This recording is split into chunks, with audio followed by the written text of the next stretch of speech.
Battle of Milkipur और दिल्ली का सरदार कौन होगा। हमारी खास पेशकश लगातार जो है चुनाव की मतगणना को लेकर के पल पल की अपडेट जो है वो हम आप तक पहुंचा रहे हैं। दिल्ली की सबसे पहले बात कर लेते हैं। दिल्ली में 45 सीटों पर लगातार भारतीय जनता पार्टी बढ़त बनाए हुए है, ऐतिहासिक जीत की ओर बढ़ रही है।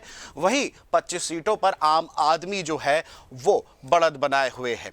दूसरी ओर आज शाम को प्रधानमंत्री नरेंद्र मोदी बीजेपी कार्यालय पहुंचेंगे, क्या कुछ कहेंगे वो भी अब आपको बताएंगे। तमाम चीजों को लेकर के चर्चा भी होगी।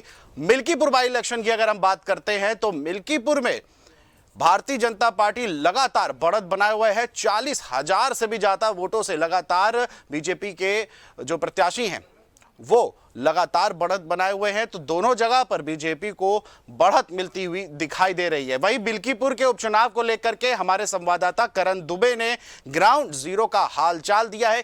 क्या कुछ उनका कहना है इस स्पेशल रिपोर्ट में देखते हैं।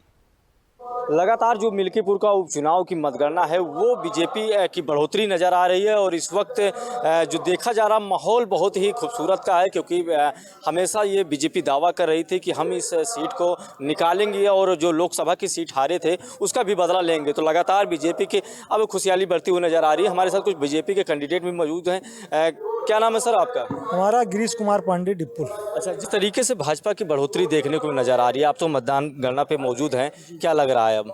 ये ऐतिहासिक जीत है, कम से कम 60,000 से जीत होगी। अच्छा, 60,000 से ऊपर से जीत होती है। क्या जो समाजवादी भी दावा कर रही थी, आरोप कितना लगाई थी, अभी तक आरोप लगा रही है, क्या अब उसको? ये सब आरोप बेबुनियाद है। अभी थोड़ी देर बाद वो ईवीएम पे लगाने लगेंगे आरोप, दिल्ली से लेके यहाँ तक। यहाँ तो मान लीजिए यूपी में एक सीट है, दिल्ली में तो देखिए क्या हाल है। अच्छा, हाँ, ईवीएम तो हमेशा लग रहा था, अब की बात कुछ नया आरोप पहले इससे लग गया है कि अखिलेश यादव ने भी एक सफ़ेद चादर भी दिखा दिया है, चुनाव आयोग को भी दिखा दिया। इस तरीके से ये आरोप लगा रहे हैं। उनके ऊपर खुद सफ़ेद चादर ओढ़ाई जाएगी सभा पे। अच्छा, हाँ, ये तो सब सरकारी तंत्र पे जो लगा रहे हैं वो बिल्कुल बेबुनियाद है। देखिए किस तरीके से बात हो रही है। भाई साहब हमारे साथ मौजूद हैं, क्या नाम है आपका? आनंद प्रताप सिंह।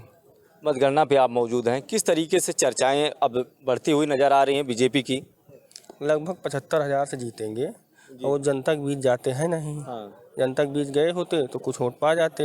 जो 50-60 हज़ार पा गए वही बहुत है उनके लिए, जितना उनका काम है और जितना जनता के बीच रहते हैं, दिन भर भगर भगर करते रहते हैं। अगर जनता के बीच रहे होते तो कुछ वोट पा जाते। हमारी पार्टी, हमारे कार्यकर्ता, हमारे लोग, हमारे मंत्री सब जनता के बीच में रहे, उसका परिणाम आज देखने को मिल रहा है। कम से कम 75,000 से जीता जाएगा। अच्छा, जो जीत के बाद खुशी का माहौल भी बहुत तेज देखा जा रहा है बीजेपी में, अब क्या तैयारियां होगी आगे की? अब आगे की तैयारियां यही होंगी, 2027 के लिए थोड़ा कार्यकर्ता उत्साहित होंगे। मेहनत करेंगे, जनता के बीच जाएंगे तो 2027 में भी अच्छा परिणाम देखने को मिलेगा, इसी तरीके का परिणाम। अच्छा, इसके पहले भी तो मतगणना स्टार्ट हुई, अब मतलब शुरू हो गई और बीजेपी की बहुत बढ़ोतरी दिखी है, लेकिन समाजवादी बहुत पहले से, जब चुनाव यहाँ पे डेट नहीं आए थे, पहले से कह रहे थे हम जीत रहे हैं, लेकिन आज हो क्या गया? दिन भर वही सामने और प्रेस कॉन्फ्रेंस करते हैं जनता के बीच। आप देखिए, कहीं दिखे हो आपको? जब जनता के बीच नहीं जाएंगे, मुंह से कहने से बहुत कुछ होता है। वो तो आज़ाद समाज पार्टी वाले भी कह रहे हैं हम जीत रहे हैं। 5,000 नहीं पूरा हो रहा है, तो कहने से थोड़ा होता है। आप जनता के बीच जाइए तब तो कुछ काम बनेगा। बिल्कुल इस तरीके से देखिए अब हलचल जो बीजेपी के कार्यकर्ता यहाँ पर निकलते। बाबू जी क्या नाम है आपका? अशोक मिश्रा नाम। अच्छा, कुछ बता दीजिए, क्या बीजेपी की अब जीत की बढ़ोतरी भी हो रही है, क्या लग रहा है अब? जीत तो स्वाभाविक थी। हाँ, क्योंकि हम लोकसभा से पराजय हुआ था तो कार्यकर्ताओं ने मन बनाया था। अच्छा, और कार्यकर्ताओं के मन बनाने के बाद में बीजेपी को प्रचंड जीत होनी थी। और यही नहीं, आप देख रहे हो पूरे देश में बीजेपी की बढ़त हो रही। देखिए बीजेपी की बढ़ोतरी है। मतगणना स्थल पर भी बीजेपी की जो हलचलें थी, वो जो खुशियां हैं, अब वो नज़र आने लगी हैं। बाबू जी क्या लग रहा है? हम लोग चुनाव जीतेंगे। हाँ, कम से कम 70-80 हज़ार से। 70 से 80 हज़ार वोट जी, ये पहले से आप लोग कह रहे हैं और आज ये हो भी रहा है। तो जनता ही बता रही थी, तो समाजवादी तो बहुत आरोप भी लगा रही थी। ऐसा कुछ नहीं है। देखिए अब वो बीजेपी के लिए एक खुशी की लहर अब उठ चुकी है।